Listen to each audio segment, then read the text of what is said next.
fun to talk about all kinds of cool animals with you. I just heard your parents talking with my friend Chip, and they said we are going to the zoo!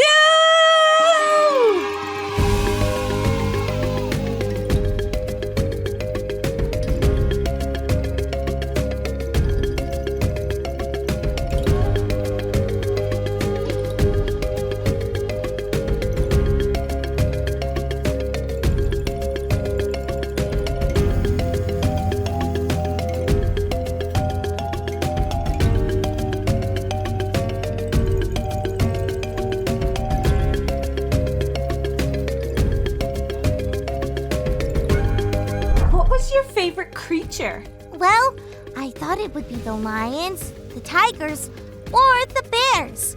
But actually, my very favorite was the owl. I loved the way it could spin its head all the way around and the way it looked at everyone and everything. Yeah, owls have really good eyesight. That's how they can see really little things from high up in the trees and even when they're flying. If I had eyesight like that, you know what I'd see? I'd see things before they even happen. Like the one time I slipped on that spaghetti noodle in the lunchroom at school. No way! I'd see that and step right over.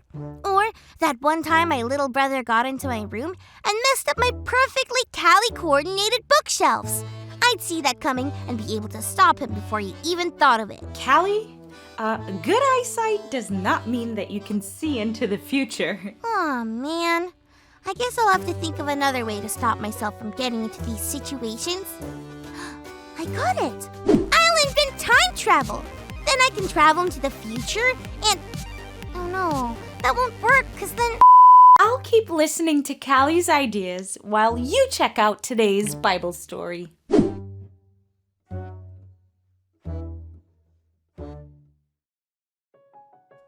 God gave Daniel great wisdom. That means that Daniel would understand things most people could not. In fact, the king called Daniel many times to help the king figure out what his dream meant. He was also the only one who could tell King Belshazzar what was written on the wall and what it meant. There's no problem that Daniel couldn't solve or question that Daniel could not answer because he had God's help. But one night Daniel had a dream. Even he didn't know what it meant. It was about 4 creatures he had never seen before. The first one looked like a lion except it had wings of an eagle. The second looked sort of like a bear. The third creature was like a leopard and it had 4 wings. The fourth and last creature, well, we don't know what it looked like, but it had really large teeth and 10 horns. That dream was so strange, Daniel was so confused that he had to ask for help. An angel told Daniel what the dream meant. God was showing Daniel about things that would happen in the future, things that had not happened yet. The different animals were telling a story about things that would happen much later. Daniel was the smartest guy in all the kingdom, but even he had trouble fully understanding the dream. He was famous for being able to help and tell people what had happened in the future. But the thing that mattered most was that Daniel trusted God. After his strange dream, even he had to say, "I don't know the future, but I know God is with me."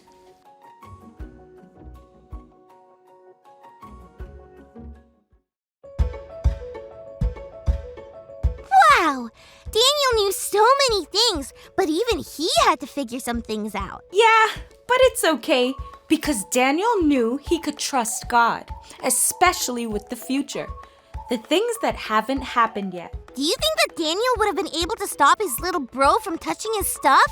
I'm not sure, but I think Daniel knew the same thing that we can know. I don't know the future, but I know God is with me. So it's okay that we don't know what's going to happen tomorrow, or the day after tomorrow, or the day after the day after tomorrow. The most important thing is knowing that God is with us no matter what comes. That's right. You know what? I think you might be just as smart as Daniel in our story. Really? That makes me want to cue music. 3, 2, 1.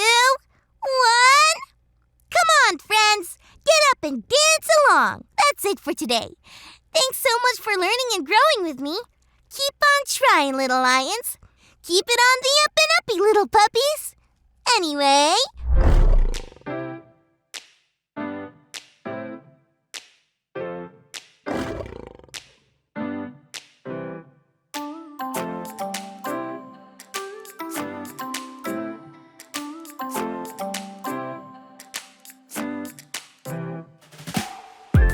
It might be dark. Was that a bark? What can I do? If I feel afraid, what should I do? Shadrach, Meshach, and Abednego prayed to God to not let go. Daniel in the lion's den, they trusted God, so I will then hear me roar. My God is with me. Hear me roar. I don't have to worry. Hear me roar. My God is with me. Hear me roar. Hear me roar. So when it's dark and something barks, here's what I'll do when I feel afraid and life is a zoo. No matter